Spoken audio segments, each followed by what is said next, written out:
Maintenant, découvrons la ligne de commande Angular ou la ngCli. Voici un exemple de commandes qui peuvent être lancées avec ngCli. ngNew pour créer un nouveau projet, ngServe pour lancer un serveur de développement, ngTest pour lancer les tests, ngGenerate pour générer du code, ngLint pour pouvoir analyser le code et trouver des erreurs de syntaxe, ngUpdate pour mettre à jour la version de Angular et ngBuild pour préparer l'application pour le déploiement. Afin de pouvoir utiliser la fameuse ligne de commande ng, vous allez devoir préalablement installer Node.js et npm. Peut-être que vous avez déjà une version de Node sur votre poste, je vous incite à ouvrir une ligne de commande et taper la commande Node, espace "-v, et ça va afficher la version de Node que vous avez installée ou un message d'erreur si Node n'est pas installé. Pour pouvoir télécharger Node.js, je vous conseille d'aller sur le site web nodejs.org et vous pourrez télécharger la bonne version pour votre système d'exploitation. Et automatiquement, suite à cette installation-là, vous allez avoir accès au gestionnaire de paquets npm. Vous pourrez donc lancer en ligne de commande npm install -g. -g veut dire de façon globale pour tout le système et spécifier @angular/cli, ça va donc installer la ligne de commande ng. Puis si vous avez un message d'erreur lors de l'installation, quand on installe de façon globale, peut-être qu'il est nécessaire de préfixer la commande de sudo pour dire qu'on veut lancer le tout en administrateur. Puis une fois que cette étape-là sera terminée, vous pourrez lancer le ngNew et vous créer un nouveau projet. Et par la suite, pour lancer ce projet-là et le visualiser dans votre navigateur, vous lancerez ngServe. Ça va ouvrir un serveur de développement sur votre poste sur le port 4200. Vous pourrez donc aller dans votre navigateur préféré et taper localhost 2.4200. Puis par la suite, peut-être qu'il serait bon de lancer les tests avec la commande ngTest. Et viendra le temps d'écrire du code. Vous pourriez créer des fichiers manuellement dans votre structure de projet, mais il y a aussi le ngGenerate qui permet de générer du code. Donc si vous voulez générer un nouveau module pour regrouper vos fonctionnalités, on peut utiliser ngGenerate module et le nom du module. Si on veut générer des components, des components, c'est des éléments d'interface graphique qui seront affichés à l'utilisateur. Ça peut être une liste, un formulaire, ça peut être des notifications affichées à l'utilisateur. Donc, on tente de regrouper ces éléments-là dans des components.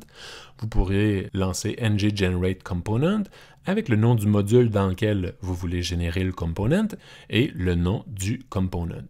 Sachez qu'il y a aussi un raccourci ng espace G espace C, G pour Generate et C pour Component. Par la suite, on va vouloir consommer des données de notre service web. Et pour ce faire, c'est toujours une bonne pratique de séparer les appels HTTP, les appels AJAX, dans des services. Plutôt que d'avoir un component avec plein de dépendances externes, on va vouloir séparer ces deux éléments-là, donc component pour l'affichage à l'utilisateur et le service pour l'appel à nos services web. Avec ngGenerate Service, on va pouvoir créer un nouveau service qui va nous permettre d'interagir avec les services de notre API. Et il y a possibilité aussi de générer des directives avec ngGenerate Directive. Je vous présenterai un petit peu plus tard ce qu'est une directive.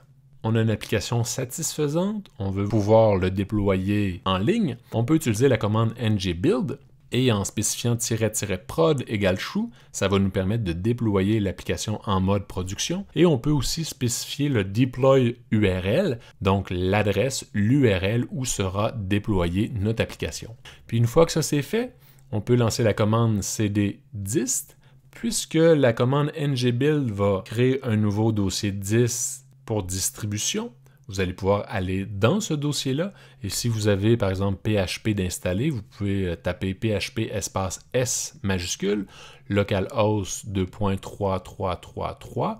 Ça permet de mettre en place un serveur web sur le localhost sur le port 3333 et par la suite, vous allez être en mesure de lancer votre navigateur Firefox ou Chrome ou Opera à cette adresse-là et vous serez en mesure de tester l'application prête pour le déploiement.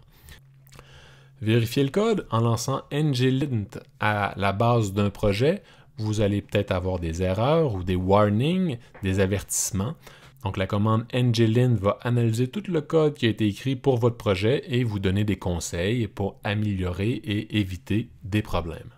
La commande ngupdate, comme je vous l'ai dit, va analyser les paquets actuellement installés dans votre configuration de Angular et tenter de voir quels sont les nouveaux paquets à installer pour profiter des mises à jour et des nouvelles versions.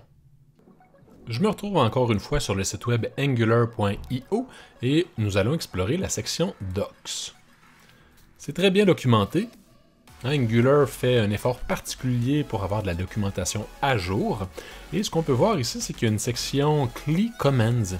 On vient de survoler la liste des différentes commandes qu'on peut lancer à partir de la ligne de commande. Donc le fameux ngadd, build, config, generate, tout est là. Je vous incite à aller voir justement cette section-là, CLI Commands. Il y a aussi le Getting Started qui vous explique comment mettre en place le Angular CLI. On vous dit ici que c'est nécessaire d'avoir Node.js et le gestionnaire de paquets npm, puis par la suite qu'on peut lancer npm install pour pouvoir installer l'outil ngCLI. Puis après ça, on peut lancer ngnew, spécifier le nom de l'application, etc. Tout est bien expliqué ici. Je vous invite donc à suivre ce tutoriel-là.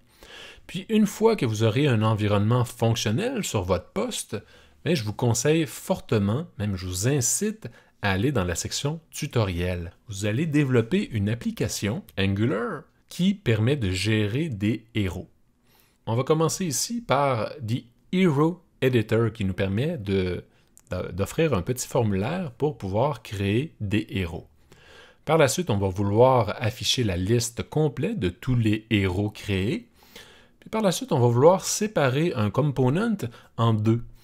Un master, donc un principal, et un detail pour afficher les détails d'un héros. Par la suite, on va explorer le principe de service.